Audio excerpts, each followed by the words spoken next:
All right, good afternoon. Welcome to the 12 News Connected Desk. I'm Keith Grant. Today, over these next few minutes, 10 minutes we're focusing on tomorrow's real threat of wind, and it could blow up some dust, making driving conditions rather hazardous, especially in the western part of the state. This continues. It's a statewide event that we've got meteorologist Adrian Campa here tracking the wind. This is something we've been talking about for a while, but you guys made it to Storm Team 12 weather alert day yesterday. Yeah, and for good reason. You know, you were just talking about some of the possible hazards we may be facing, and it's looking like the real deal, unfortunately. We haven't had an event like this in quite some time, so it's good to, remind everybody how to prepare and get ready, which I know that you also spent some time talking with people today to help others get ready. Exactly. We'll air that interview actually right after Adrian's done here, but let's start with that weather alert.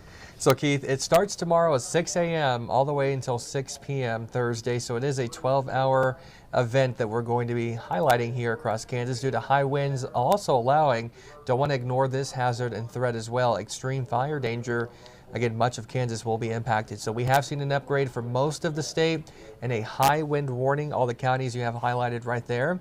And that orangish kind of tannish color, that's the high wind warning. And even though we're not necessarily included here in South Central Kansas, like Sedgwick County, Reno County, Harvey County, do not be fooled. We're still going to have winds topping 50 miles an hour. It's just the strongest winds are definitely going to be the I-70 corridor into 6 p.m. Thursday. But regardless of where you're at, we still have very real risk of fast-moving wildfires on Thursday. Almost all of Kansas is under a red flag warning. The county's highlighted in hot pink. And the tannish color, that's a red flag watch, but you're likely going to see pretty much most of Kansas again upgraded into that. So starting tonight, we'll start to feel the winds really ramping up, mainly from the south, ahead of a cold front working its way through. By 6 a.m. tomorrow, notice how we go to a northwesterly wind. That's when our weather alert starts. The winds will start topping 40 miles an hour. So going to be a noisy night. Maybe your windows kind of rattling, maybe hard to sleep tonight just because of the winds ongoing. But worse tomorrow, late in the morning into the early afternoon. So that's the most time frame that we have of concern. So I'd say 10 a.m. until about 3 p.m. is the window of the most volatile atmosphere window that we're going to see. But gusts could be anywhere from 55 to 65 miles an hour. Maybe a couple locations could see some locally stronger gusts than that, pushing 70.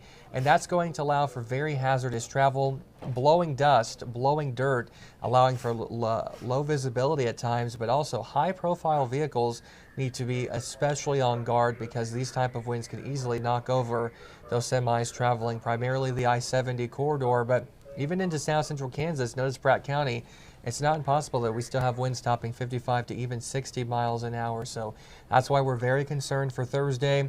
Those winds will start dying down late in the afternoon. So by 5:30, 6 p.m., still gusty out there, but less wind compared to what we'll have earlier in the day. And by 10 p.m., most of us will see a big decrease in wind speeds. Now, Keith, it's been relatively dry lately. We've been talking about this warm and dry stretch. We've been on that fire danger index that we just looked at.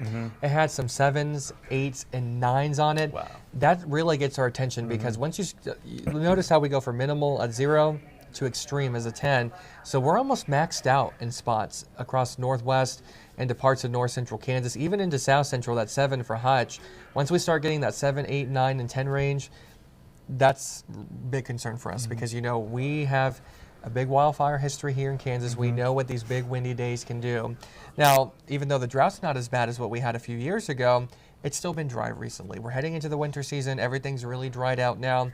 Doesn't mean that one little spark can't turn into a large wildfire. And could you imagine our firefighters out there trying to battle a blaze that's moving at 60 miles an hour? That's insane. That's nearly impossible to contain. So please do your part. Let's not put our brave firefighters in danger by having to get out there and risk their lives fighting a big fire, because if one develops tomorrow, it's just going to be so fast moving and quite dangerous. But Keith, there's also some other stuff to talk about if that wasn't enough. So Thursday will be chillier with those stronger northwesterly winds, and then a warmer wind coming from the south on Friday, sending temperatures back up to a more spring-like feel. But with that cold front rolling in tonight, skies turning cloudy. And believe it or not, there is a chance for a couple showers, maybe some sprinkles across central into eastern Kansas, but most of that happening while we're asleep. The bigger picture tomorrow is definitely going to be that wind. But I want to go back to that fire danger index scale because the winds and fire, it is potentially setting up for a volatile day. We can do our part to prevent any fires. Regardless, what we can't really contain is the wind that we're going to Exactly. see. So going to go ahead and put that back into play. Yeah, take a screenshot here. Look at that.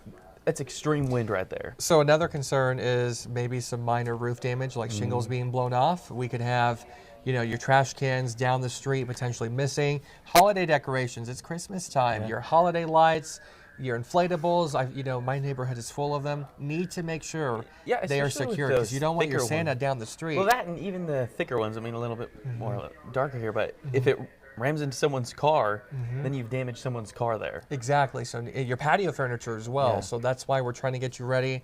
It's been a while since we had winds of this magnitude. So use this evening while things are relatively quiet to get ready for tomorrow. So, and by Friday, it's still going to be a little gusty, maybe some winds topping 30 to 40, but not dangerous like what we could have tomorrow. All right, perfect. Thank you, Adrian. Right after the break, we'll go over that interview with the Kansas Highway Patrol and what you should do if you end up in the middle of a dust storm.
All right, welcome back. Of course, as Adrian mentioned, the high winds tomorrow, they could create hazardous driving conditions as well. If the wind sweeps up the dust, creating essentially a dust wall, driving into that best case scenario, avoid it. That's what KHP is saying. Pull over before you see it or you're in it.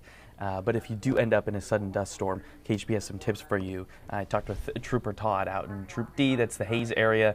Here's part of that interview. Why should we avoid driving by high-profile vehicles? Like I said, they in high winds like this, we do work a lot of crashes where they are literally blown over. So if you're beside the vehicle while that's happening, that's not a place you really want to be. Yeah, I always had a uncle that told me to pass it like you own it when you're driving like that. So as far as dust, I know that there's quite a few things. You know, it's always, do you pull over? Do you not pull over? What do you do when you pull over? Can you give us some guidance there? Yeah, so the public service announcement that I did for KDOT, they released it today, kind of talks about what you should do.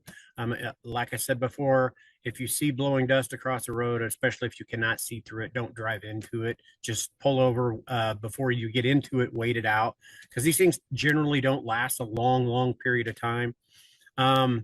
If you happen to go into a dust storm and all of a sudden you cannot see anything, and you're very disoriented, it is very disorienting when you're in those dust storms, and you don't feel safe driving, don't come to a stop on I-70, anywhere on the paved surface.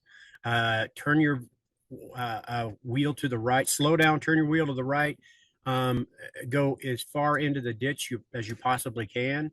Come to a stop once you're far off the road. Come to a stop, put your vehicle in park, set your emergency brake, keep your seatbelt on, and if you have any lights going, any flashing lights or headlights or tail lights, shut them off.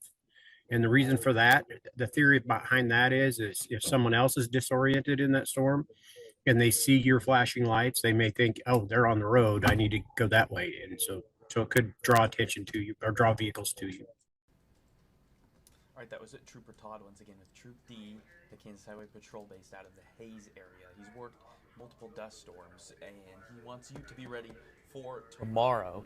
We'll continue our coverage and helping you prep for tomorrow's weather alert day on 12 News starting at 4.